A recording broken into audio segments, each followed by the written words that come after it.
When I'm speaking on first level, all right, when I'm talking about a first level release, that's when that corner is corner, safety, nickels, walk down over your guy, whether it's outside guy slot, walk down, press in a press type situation, or about what I call soft press. I refer to it as soft press at times too, where they're about 2 yards, 3 yards off. So that's what I consider the first level. So this is one of those releases that I think works, and I think it's starting to become a huge prominent thing right now in the wide receiver landscape. So a split release.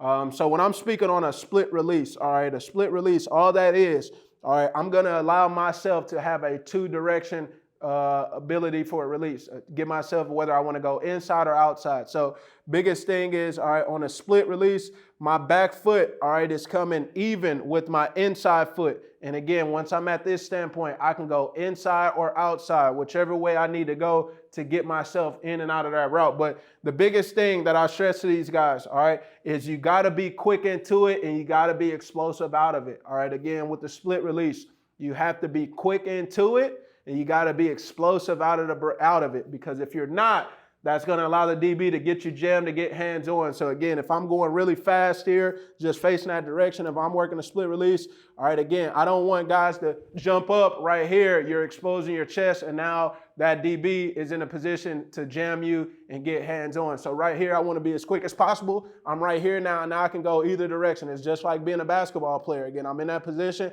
where I want to go that way. To go inside, I can. All right, or whether I want to, act like I'm going inside to get myself outside. But again, so biggest thing is right here, bringing that back foot even. Now I have that ability to go whichever direction, can face this standpoint. Same thing, inside foot up, ball is snap. I'm right here. Now I'm able to go either direction I want. Always too, when my guys have their eyes up, looking down the field so they can see what the defense is doing. Major coaching points when it comes to that split release. All right, got to get that back foot lateral with your front foot, like I was just saying. Want to have those feet should be in line with your shoulders. All right, got to have good balance. I can't be too wide. If I'm too wide, I can't go where I need to go without having to reload. So again, feet should be about right here, shoulder width apart. So now I can explode out of that break. All right, can break either in or out. Always got to be ready for hand fighting, whatever we do. All right, so like I said, those are my major coaching points when it comes to a split release. All right, some drills that will work really is just kind of a split versus a press look. Also, too, talking about putting our tool belt together. I'll talk about shoulder drop in another session, particularly as it pertains to the second level. But also, too, think the shoulder drop works with a split release. When you go to split, the DB sometimes wants to shoot his hand. I want to get that shoulder skinny, get myself upfield. We'll take a look at both those and how we drill that. So I'm going to be pulling up here this film right now. All right, here we go. Split release. All right, so like I've been talking about, like I talked about with the jab series, if you were able to take a look at the jab series release, everything that I like to do from a drill standpoint as a wide receiver coach is going to translate to a game setting. All right, one of my biggest pet peeves is when, like I said, I see a lot of guys having a lot of cone drills and things out there. Your guys are never going against cones in a game. They're going against live humans. They're going against players who react, and they need to have that spatial awareness to get themselves open versus a body out there. So me, still got a little bit of life left in these legs, so still like to get out in front of my guys, play defender for them, to give them that game simulation of what is a DB going to look like. So you want to do everything in one line as a coach. I do everything in one line. Now you see I got a lot of guys here as a wide receivers coach. At this particular place, I got a lot of receivers. But at the end of the day, if I only get through 2 drills, I'm not mad at that. We're going to do 2 drills really, really good as opposed to doing 5 drills just mediocre, just say we got through them to get through them. All right, so whatever you want to get done, make sure you spend a lot of time doing that and emphasizing that throughout your entire group. When you coach your entire group,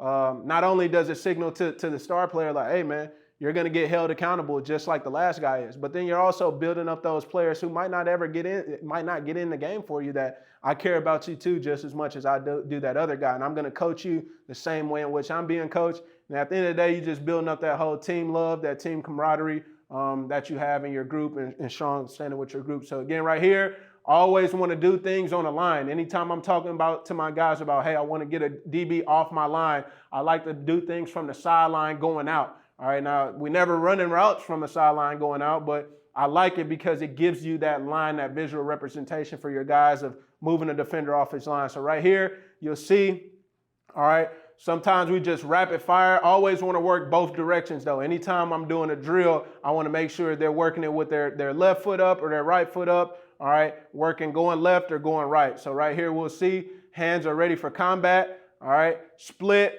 That back foot is coming even right there with that front foot. I'm shooting out my arm. All right, he's just moving out the way for right now. Not necessarily working the shoulder drop aspect of things, just working on, hey, let's just get the movement down first of getting our back foot even, all right, with our front foot, and then we're good to go. Now, this is an issue, kind of hard to see because Shane has on white cleats right here. But a lot of times when I see guys do a split release, all right, say that ball is inside over there, got my back foot right here, all right, the issue that I see at times, all right, is when a guy, all right, is working a split release, instead of getting fully even, he drags that back foot and only gets to about right here. Well, now you didn't really create that ability to have a two-way go, all right, because now in order to go that direction, all right, you might be able to go that way, but if I want to go this direction and I'm right here, well, I got to reload this to go that way. Again, a millimeter of a second wasted, all right? Cannot have any wasted movement. So I want to make sure I'm getting this back foot even right here. That's why one thing that I like to do pre-practice wise on a footwork standpoint is put my guys on a ladder. And on that ladder, we just go old school hopscotch. They don't know what hopscotch is these days, so you have to show them. But again, all I'm doing is just going, all right, 1 foot in each thing, just hopscotching just like that. Again, that's building that muscle memory, all right, to have that quick trigger of going from right here on one leg to two, and I'm good to go. So that's one way in which, again, I drill the muscle, the little movement of it from a footwork standpoint, then bring it together in a drill standpoint right here. So again, just getting ourselves through, rapid fire, making sure everybody gets a rep. That's a pretty good rep right there by X. All right, has pretty good solid base. He's getting outside his frame a little bit, but again, X is one of those anomalies. So Xavier Guillory, a receiver that I had, he was kind of an anomaly that I had the opportunity to coach him, where this dude is just kind of a freak athlete. He does things that maybe go against the conventional way of coaching. He was bought in, would do everything that I said, but just movements. He just was fast twitch and just moved different than everybody. So he's a little bit outside of his frame here, but he's able to make up for it. But you see him getting back to his line. So right here, again, now just working with just the slot receivers on this right now. So now you see them adding that shoulder drop aspect. And I'll go over a little bit more in the shoulder drop session, kind of how I coach up a shoulder drop. But again, it's all about putting every single release, every single tool we have together to make it work into one. So again, right there, just biggest thing, giving them the direction that I want them to go, getting that back foot even right there. Pretty good job a little bit. All right, right there by Chaden. Gets a split, square, drops that shoulder, gets back to his line. All right, pretty good. Biggest thing you're noticing out of these guys, these are quick movements. This isn't wasted movement. This isn't going right here, waiting, and then going. It's quick, and I'm getting to where I need to go. Same thing if I want to go that direction, quick, and getting to where I need to go. We got to be as quick as we possibly can, getting into our route is quick, and then out of our route is quick. So how does it translate? All right, one-on-one situation. We got one-on-ones right here. All right, X is going to work the split release. All right, does a good job right here. Split. All right, acts like he's about to go inside, jabs inside, gets that guy to move, thinking he's about to go inside, gets that guy to move off his line. I'm going outside the entire time. Explosive out of the break. Explosive out of the break, beats him with speed. See it again from this angle.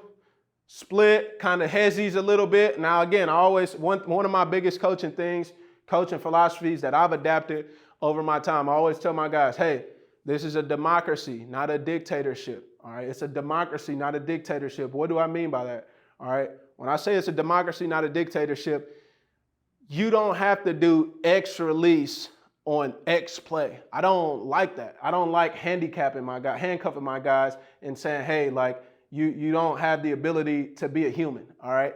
You're in the game. You know what's working. You know how the defender is playing you. I'm not out there. I don't have that same type of feel. I'm watching it from the sideline. I have a feel for it from the sideline of what it looks like. But you're out there. You see that leverage that he has. I'm just looking at it from a side view. That guy's right in front of you. You know what's going to work. All right. So at the end of the day, let's work the technique. But if you got something or you got a little flair that you want to add to what I just taught you, I'm fine with that. I'm a humble guy. You know, at the end of the day, I always tell them, I know my things work. That's why it's on film. That's why I'm doing this clinic right now. So I know what we're doing works, you know, but if you have something that you feel like, or a little tweak that you can add to it, I'm not adamant against you not doing that. Just make sure it's getting done what we want to get done. All right.